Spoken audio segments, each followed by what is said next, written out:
Salut les chouks, je suis très contente de vous retrouver aujourd'hui pour un nouvel update lecture sur le Cold Winter Challenge.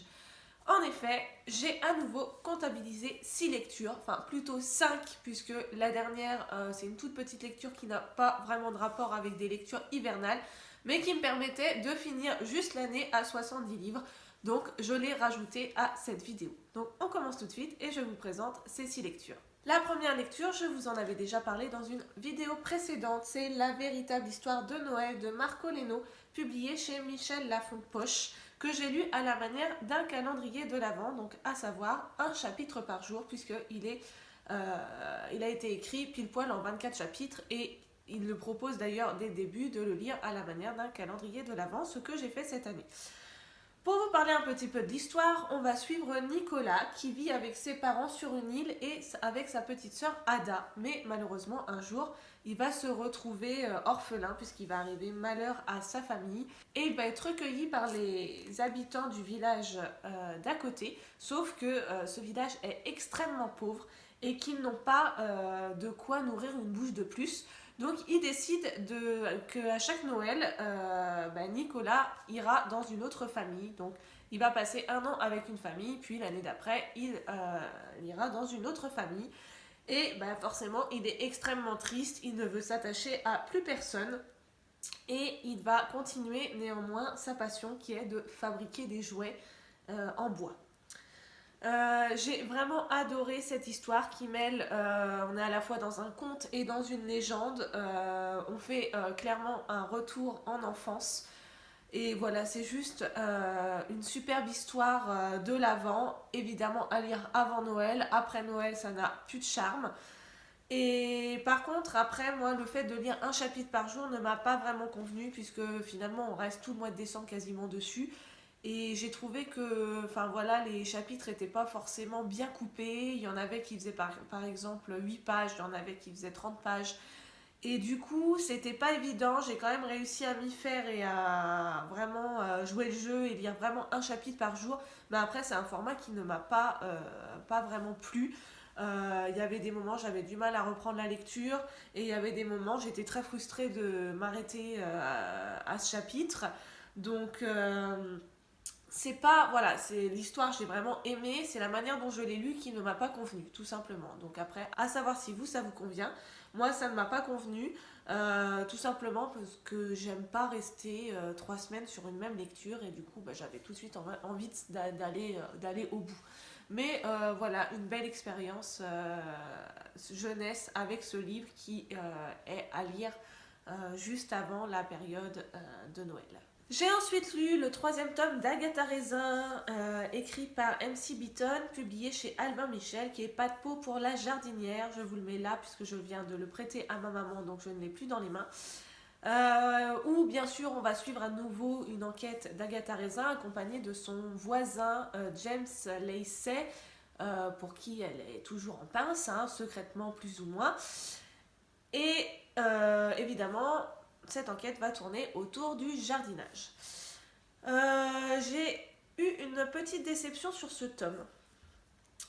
Déjà, premièrement, par rapport au personnage d'Agatha, qui, comme je vous l'ai dit, dans les 2 premiers tomes, est un personnage qui est très drôle, bourré d'humour et avec du cynisme. Et là, on la retrouve dans une sorte de morosité à laquelle j'ai pas adhéré. On sent qu'elle n'est pas au meilleur de sa forme. Et ça a été, c'est quelque chose qu'on a traîné pendant tout le livre et c'est comme si nous, on la ressentait aussi, cette morosité. Et voilà, ça m'a dérangé, son humour m'a vraiment manqué, même si elle m'a à nouveau fait rire plusieurs fois par son franc-parler. Mais voilà, j'ai trouvé qu'il manquait clairement quelque chose par rapport aux 2 premiers tomes. Et en plus de ça, l'enquête, je l'ai trouvée vraiment bâclée. Il y a à peine quelques... Déjà, le crime, il survient très tard dans le livre. Et en plus, l'enquête, elle est vraiment bâclée puisque c'est un petit livre, je sais plus combien de pages il fait, mais il fait entre 250 et 300, il me semble, peut-être même pas 250. Enfin, voilà, c'est vraiment un petit livre.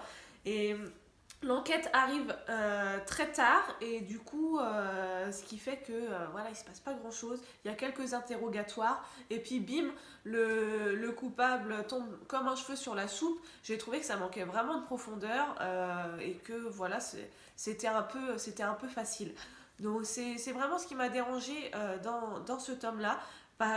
Parce que dans les deux autres tomes, même si c'était, je vous l'avais dit, des enquêtes un peu frivoles, tout ça, où c'est vrai qu'on se dit, bon, c'est pas le thriller de l'année, c'était quand même des choses qui nous faisaient passer un très bon moment, et voilà, on suivait quand même une vraie enquête digne de ce nom, et pas juste quelques interrogatoires comme ça, de maison en maison. Donc c'est vraiment ce qui m'a manqué. Euh, Mis à part ça, j'ai trouvé que le tome 4 était en revanche très bien annoncé et que malgré ces petites déceptions, ça reste toujours quand même une lecture agréable. Et je vais évidemment continuer cette saga et c'était un vrai plaisir puisque cette lecture était une lecture commune avec Pauline du compte Grim of Enna sur Instagram et voilà, j'avais passé un très bon moment avec elle. Donc voilà, ça n'en reste quand même que un bon souvenir. J'ai ensuite lu sur ma liste de Rosie Blake, publiée chez LJ, donc c'est une nouvelle collection des éditions J'ai lu. Dans ce livre, on va suivre Clara qui arrive dans un village anglais en quittant son Danemark natal. Elle va voilà, rencontrer des habitants, dont Louisa, qui tient un magasin de jouets. Et dans ce village court un peu à sa perte puisque les magasins ferment les uns après les autres. Et d'ailleurs, Louisa a décidé de partir en voyage. Elle pète un peu un câble, puisque de toute façon, voilà, tous les commerces ferment. Donc voilà, elle aussi, elle a envie de prendre le large. Et Clara arrive à ce moment-là et lui propose de reprendre son magasin de jouets pendant son absence et de le faire revivre quelque part. C'était une lecture qui était très agréable. J'ai aimé l'ambiance cosy. Il y a vraiment, d'ailleurs, on nous parle je sais pas comment on peut qualifier ça. Enfin, il nous parle du hig, je sais même pas si ça se dit comme ça, qui est vraiment en fait de décorer un espace de manière très cosy qui se fait comme au Danemark. Et ça, j'ai vraiment aimé parce que j'ai voyagé. Et voilà, c'est vraiment un mouvement où on se sent bien, où on est détendu, relaxé. Donc au final, on se sent vraiment bien dans ce livre. Et ça change d'une romance classique, même s'il y en a une. Mais enfin voilà, moi je qualifierais ce livre de romance et de contemporain à la fois, puisqu'on n'est vraiment pas axé que sur une romance. Il y a tout un autre côté dans ce livre et c'est ça vraiment que j'ai apprécié. Mais malgré ça, pour moi, c'est un livre qui a été trop long.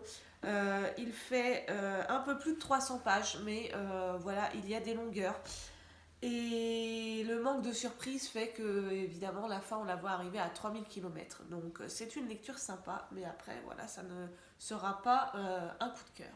J'ai ensuite sorti de ma palle qui y est depuis très longtemps All I Want for Christmas de Emily Blaine, publié chez Harlequin dans la collection E.H. C'est en fait une romance qui débute d'une histoire d'amitié entre Yann et Emma. Et alors que Noël va arriver, Yann déclare à Emma ses sentiments amoureux, alors qu'ils sont évidemment meilleurs amis. Et puis voilà, le livre commence où on va se demander comment Emma va réagir, évidemment. Alors, toute la première partie de ce livre, je l'ai adoré. Je l'ai adoré parce que je me suis à moitié retrouvée dans Viens on s'aime de Morgane Moncomble. Euh, en c'est pas une critique de dire ça, mais en mieux fait quelque part parce que dans Viens on s'aime, ce qui m'avait vraiment dérangé, c'est que la transition entre l'amitié et l'amour est beaucoup trop immédiate pour moi. Et là, on va vraiment se retrouver dans la tête d'Emma à se poser mille et une questions sur sa relation avec Yann. Et voilà, elle va avoir très peur de perdre son amitié et tout ça. Et elle va se demander si elle est amoureuse de lui. Enfin voilà, là j'ai vraiment adoré parce que pour moi c'était 100% crédible. C'est tout ce que quelqu'un pourrait se poser comme question s'il était confronté à cette situation. Donc pour moi vraiment ça a été une vraie réussite. J'ai vraiment apprécié et je me suis dit ce livre va être un coup de cœur. Et en fait à partir de la deuxième moitié du roman, ça l'a pas fait du tout, du tout. Tout simplement que quand on passe du côté romance, ça devient du grand n'importe quoi. La crédibilité vole complètement en éclats. C'est limite si en 2 jours ils sont pas mariés, ils ont 3 gosses quoi. C'est ce qui m'a vraiment dérangé, c'est que enfin voilà, il commence tout juste une romance et voilà toutes les inquiétudes qu'Emma avait dans la première partie du livre, elles volent en éclats quoi.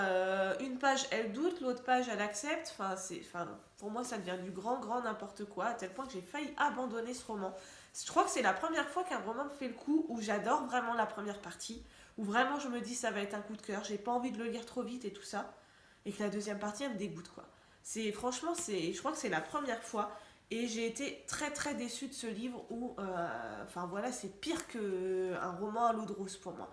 C'est incohérent au possible et c'est pas le genre de livre qui fait rêver parce que enfin franchement autant la première partie on a envie d'être incarné en Emma et de se dire c'est trop beau tout ça, mais la deuxième partie franchement on l'envie pas du tout parce que passer comme ça du coq à l'âne franchement je trouve que ça fait pas rêver. Donc non, pour moi ça a été une déception ce livre. Donc même si la première partie je l'ai adorée, je vais rester sur voilà, cette note de première partie appréciable. Et j'ai trouvé ça dommage de la manière dont le roman tournait à partir du moment où la romance commence.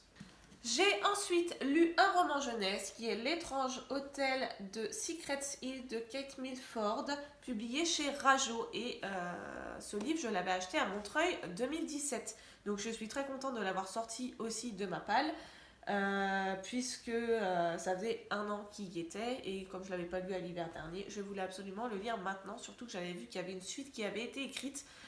Donc c'était vraiment le moment de le sortir. Dans ce livre, on va se retrouver au beau milieu de nulle part, en plein milieu d'une tempête de neige, dans l'étrange hôtel de Secrets Hill, en compagnie de Milo, qui vient d'être en vacances et qui tient bien à en profiter, puisqu'en plus c'est les vacances de Noël, sauf que le destin en a décidé autrement, puisqu'il va y avoir plein de clients qui vont se succéder le même soir, chose qui est extrêmement rare en cette période, puisque l'hôtel est vraiment dans un trou paumé et que ça n'arrive jamais. Là, il y a plein de clients qui vont arriver en même temps, et on va très vite s'apercevoir qu'ils ne sont pas là par hasard et qu'il y a un secret au sein de l'hôtel, et va s'enchaîner une enquête et une espèce de chasse au trésor dans cet hôtel. J'ai adoré l'ambiance chaleureuse que dégage ce livre, puisqu'on est au milieu d'une tempête de neige, qu'on est au chaud dans cet hôtel qui est vraiment accueillant. Déjà, c'est vraiment une lecture qui est parfaite en cette période. Néanmoins, j'ai trouvé le roman extrêmement long, donc il fait plus de 500 pages. Tout simplement parce que l'objectif de départ, l'intrigue principale, dévie bien trop souvent sur des informations inutiles, qui fait que je me suis parfois ennuyée ou parfois j'ai juste perdu les pédales à savoir finalement qu'est-ce qu'on cherche dans ce livre. Donc ça m'a vraiment dérangée. Après, c'était quand même une lecture bien agréable, bien jeunesse, sans prise de tête, avec des petites illustrations de temps en temps bien sympathiques. Bon, il n'y en a pas beaucoup. Il y en a parfois de cette taille-là. Et il y en a quelques-unes qui font toute une page, mais je peux vous dire, voilà, comme ceci. Mais il y en a vraiment très peu. Il y en a, je sais pas, 4-5 dans tout le livre. Donc c'était une très bonne lecture, mais voilà, beaucoup trop longue. À la fin, je peux vous dire, j'en avais ras-le-bol. J'avais qu'une envie, c'était de le terminer. Mis à part ça, j'ai trouvé que les valeurs familiales que dégageait ce livre étaient vraiment très agréables. Voilà, c'était vraiment un bon moment. La relation parent-enfant, on aborde aussi la problématique de l'enfant adopté. Et puis, j'ai trouvé qu'il y avait quand même des révélations qui décoiffaient.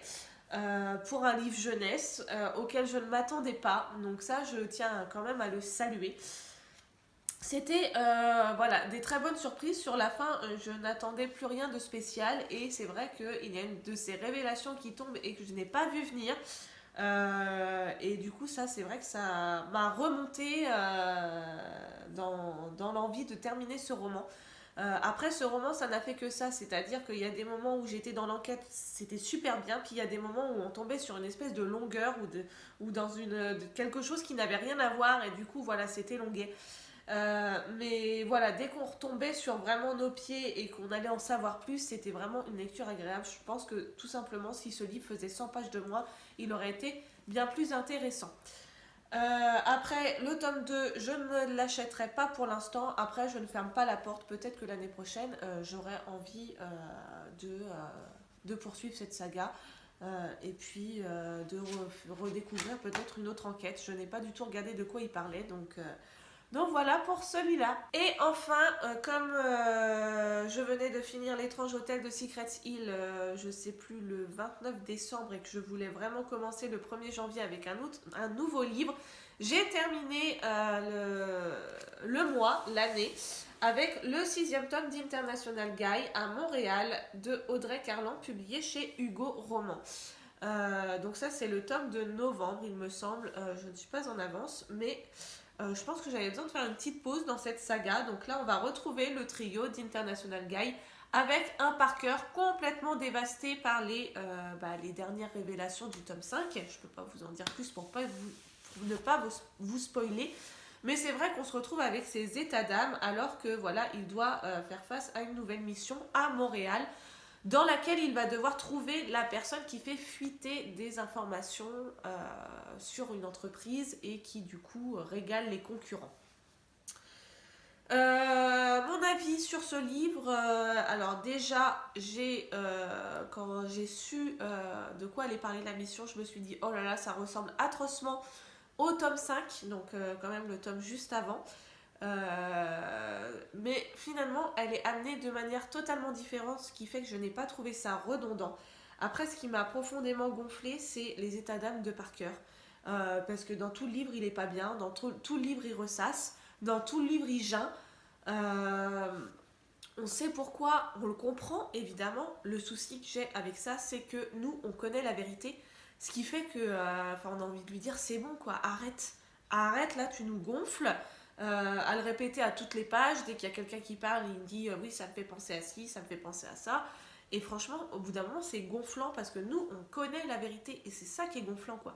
Je pense que là, il y a eu une erreur de la part de l'auteur. Elle aurait dû nous mettre dans la tête de Parker comme si nous aussi, on ne savait pas ce qui s'était passé et qu'on serait dans le même état, aussi mal que lui. Et là, on pourrait peut-être se dire mon Dieu, je le comprends, quoi. Et sauf que, non, je ne l'ai pas compris parce que moi, je savais la vérité et du coup, voilà, on passe clairement à côté de ces états d'âme.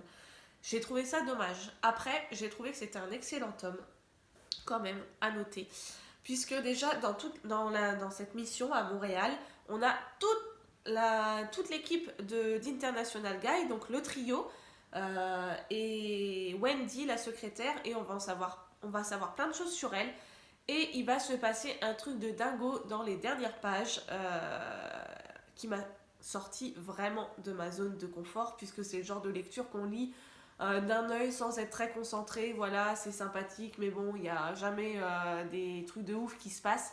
Et là, je peux vous dire qu'il se passe un truc de dingue qui m'a retourné l'estomac et j'ai été très contente que ça arrive enfin. Je pense que c'est une saga qui avait besoin de ça, qui avait besoin d'un peu de rebondissement. Et là, j'ai trouvé exactement ce que je voulais, sans que ce soit résolu à la fin du tome. Et c'est ça aussi que j'ai apprécié, ce qui fait que là, ça redonne du panache et du piment à cette saga, à tel point que je me suis commandé les 2 autres tomes, puisque il y a Londres qui est sorti en décembre et Berlin pour le mois de janvier qui est déjà sorti. Donc voilà, je suis très pressée de connaître la suite et je pense que j'attendrai pas très longtemps pour la continuer. Voilà mes chouks pour ces 6 nouvelles lectures. Je comptabilise de plus en plus de livres au Cold Winter Challenge. Je suis super contente puisque je pense que je vais même battre mon record du Pumpkin Autumn Challenge sur le nombre de livres. Après, je suis en vacances là, donc c'est vrai que du coup, je peux lire un peu plus. Pour le mois de janvier, je compte toujours continuer ce Cold Winter Challenge puisqu'il me reste plein de livres encore à lire en période hivernale, donc du coup je vais quand même continuer jusqu'au 31 janvier comme le challenge le permettait. Et puis, du coup, je vous représenterai toutes ces lectures dans une prochaine vidéo. N'hésitez pas à me dire si vous avez lu certains de ces livres et si vous les avez appréciés ou c'était une déception, tout comme moi. N'hésitez pas à me dire tout ça en commentaire. En attendant, je vous embrasse, je vous fais de très très gros bisous et je vous dis à très vite. Salut mes chouks!